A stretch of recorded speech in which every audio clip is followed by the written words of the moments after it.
Olá pessoal, a aula de hoje é sobre o reino protista, que é o nosso segundo reino. Nós já vimos o reino Monera e agora o reino protista é o segundo, tendo em vista que os vírus não possuem nenhum reino.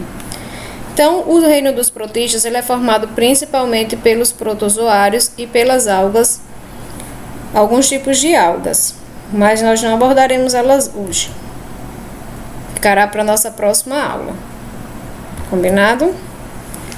Então, os protistas, como vocês podem ver aqui nessa imagem, eles são seres unicelulares, né? Eles só têm uma célula. Alguns são coloniais, ou outros têm vidas com etapas multicelulares, mas no geral eles são unicelulares, têm uma célula. A diferença das bactérias, a principal diferença deles para as bactérias é que eles são seres eucariontes. O que significa dizer eucariontes? Vocês devem estar lembrados que lá nas bactérias nós tínhamos seres sem núcleo, né? O material genético, o DNA, ficava solto no citoplasma. Nos protistas, essa é a grande novidade, surge um núcleo.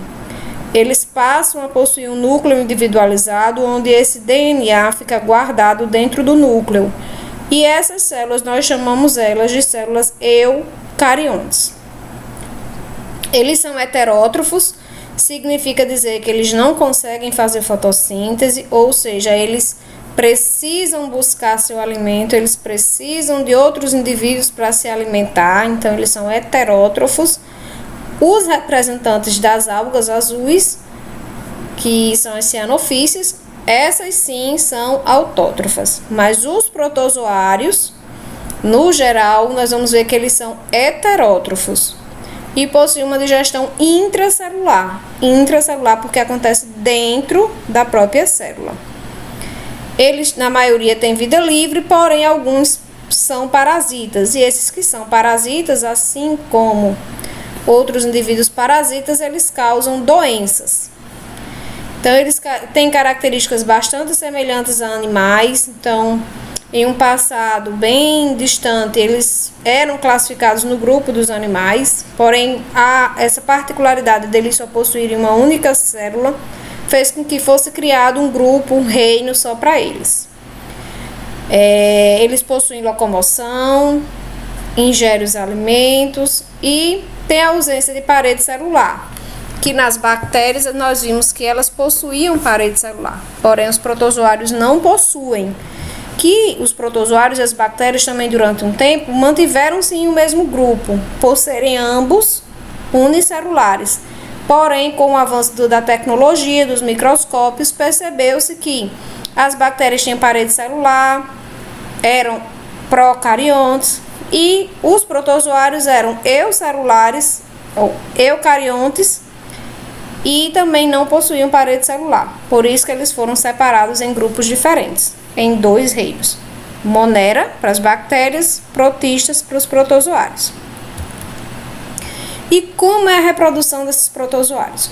Muito semelhante à das bactérias. Eles possuem reprodução, assim como as bactérias, assexuada, principalmente por cisparidade ou bipartição simples, do mesmo jeito das bactérias.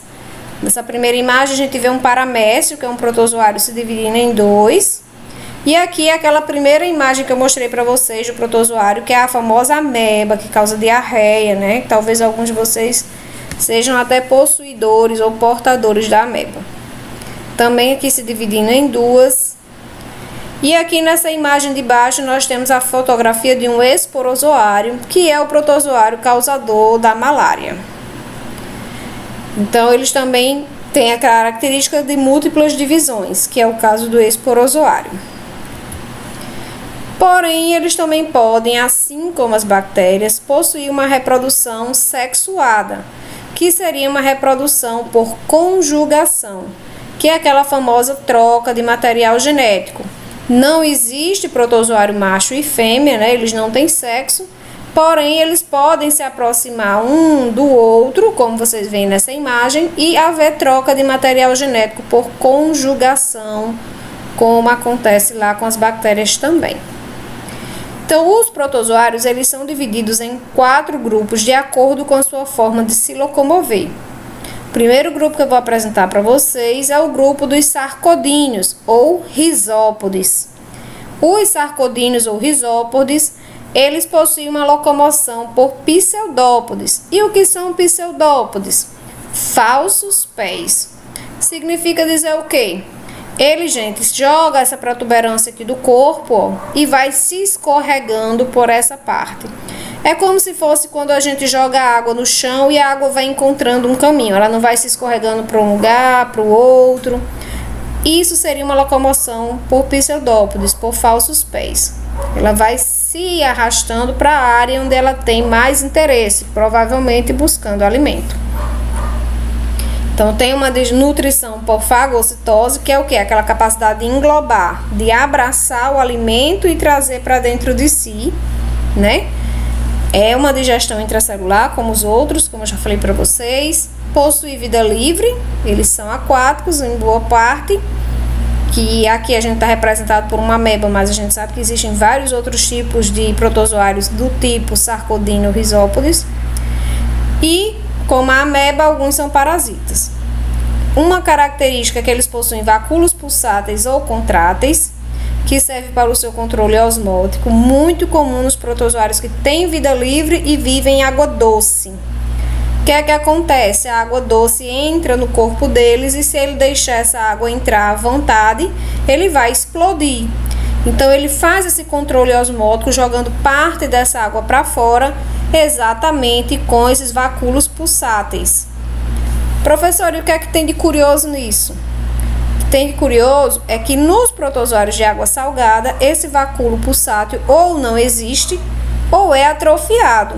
Por quê? Se entrar água salgada dentro dele, o que é que acontece?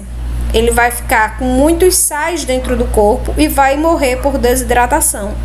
Então, o que é mais vantajoso para ele? Ter um vacúolo atrofiado, ou seja, pequeno, reduzido, e evitar essa entrada dessa água dentro do seu corpo. Já nos de água doce, eles usam essa capacidade de absorver água ao seu favor. Por quê?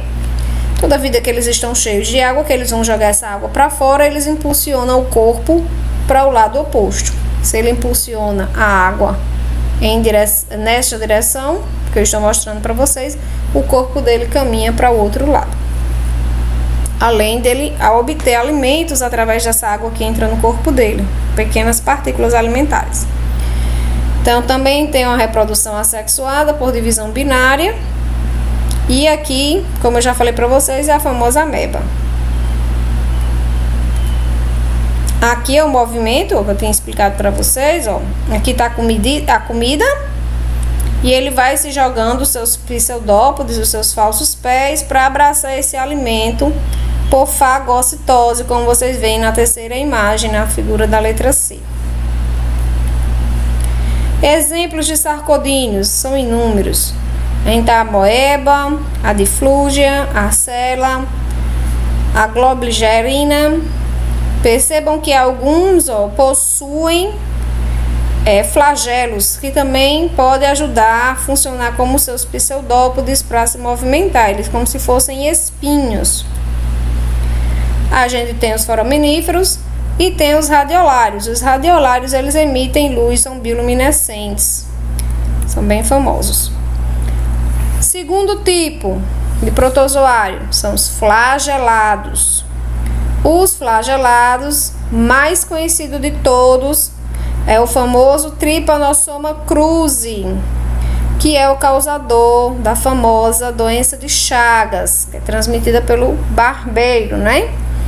Então, a locomoção, evidentemente, que é por flagelo, são mutualísticos ou parasitas. Mutualístico é quando o indivíduo só sobrevive na presença de outro, que é o que acontece com algumas espécies de flagelados. A digestão também é intracelular, a reprodução também é assexuada por divisão binária.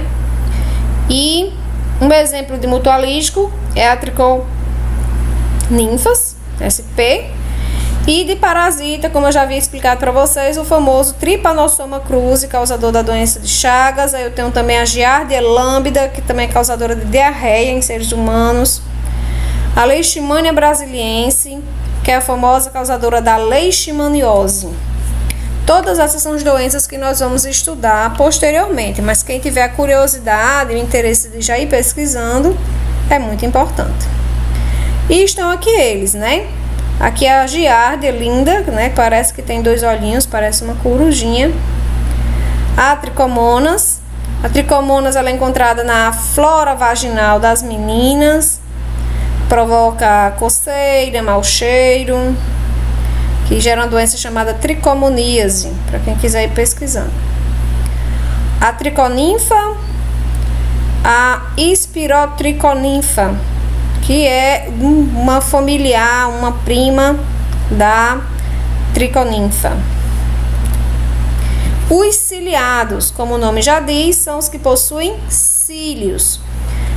Evidentemente que tem uma locomoção por cílios. Perceba que em volta, ó, aqui é um paramécio.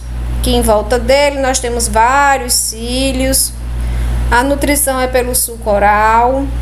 A digestão também intracelular. Tem macro e micronúcleos. Vacúolos pulsáteis ou contráteis, que eu já expliquei para vocês. A excreção é pelo citoprócton, que é uma abertura que tem nele, mais ou menos aqui. São de vida livre, né? Não causam nenhuma doença. Mas existem as espécies que são mutualísticas e parasitas. De vida livre, no caso, é esse aqui, o paramécio. Bioindicador de água limpa, muito encontrado no Rio Amazonas. A reprodução também é assexuada por divisão binária, mas podem também realizar por conjugação, a reprodução sexuada. Tá aqui a figura do paramécio aumentada, gente. Perfeito. Né? Essa imagem aqui, eu coloquei ela para que vocês pudessem visualizar melhor como funciona esse vacúolo pulsátil. Ele parece uma estrelinha, mas perceba que ele é todo interligado pela superfície do corpo do paramécio, do protozoário. E nessa região central eu vou ter esse vacúolo que se enche e se contrai para secar e promover o movimento que eu havia falado para vocês e o controle osmótico, né, para evitar que ele estoure. Aqui, ó, a cavidade oral dele, por onde ele absorve as partículas alimentares, ele é heterótrofo, né, como todos os outros. Tá aqui a imagem do vacúolo contrátil, os micronúcleos, macronúcleo e micronúcleo, que eu também havia falado para vocês, e o citoprócto, que é por onde saem as excreções.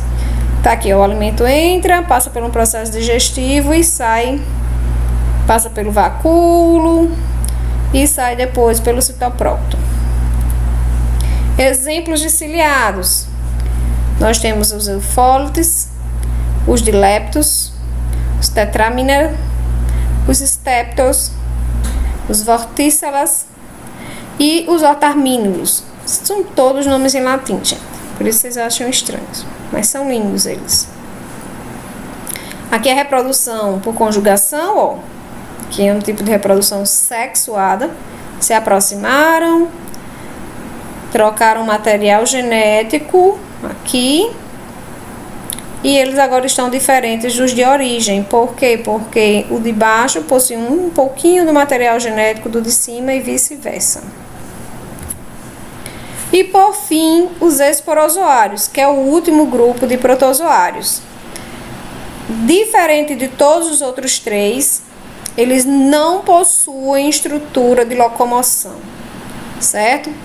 Na sua grande maioria, ou quase todos, são parasitas. O ciclo vital deles, ou seja, o seu ciclo de vida é muito complexo. A reprodução é por metagênese e por divisão assexuada múltipla, né? Que é aquela famosa, que eu mostrei também em uma imagem logo no comecinho para vocês, da malária. Lembra? Aquela imagem lá era ele se reproduzindo dentro da hemácia, que é uma célula sanguínea no corpo dos seres humanos. Então tá aqui o plasmódio causador da malária, que todo mundo sabe que é uma doença mais para a região norte do nosso país e que existem vários tipos de esporozoários, ou seja, vários tipos de plasmódio causador da malária, por isso que as pessoas acabam tendo mais de uma vez. E é uma doença que também tem um alto índice de letalidade, ou seja, de mortalidade. Então, As doenças em si, nós vamos estudar em um outro momento. Espero que vocês tenham aproveitado bastante o nosso conteúdo sobre os protozoários. E quem tiver e sentir curiosidade de estudar um pouco mais sobre as doenças que eu já citei, é muito interessante para que quando a gente for trabalhar a nossa próxima aula, que é sobre as protozoonoses, que são as doenças causadas por protozoários, vocês já estejam por dentro do que nós vamos conversar. Um forte abraço e até breve!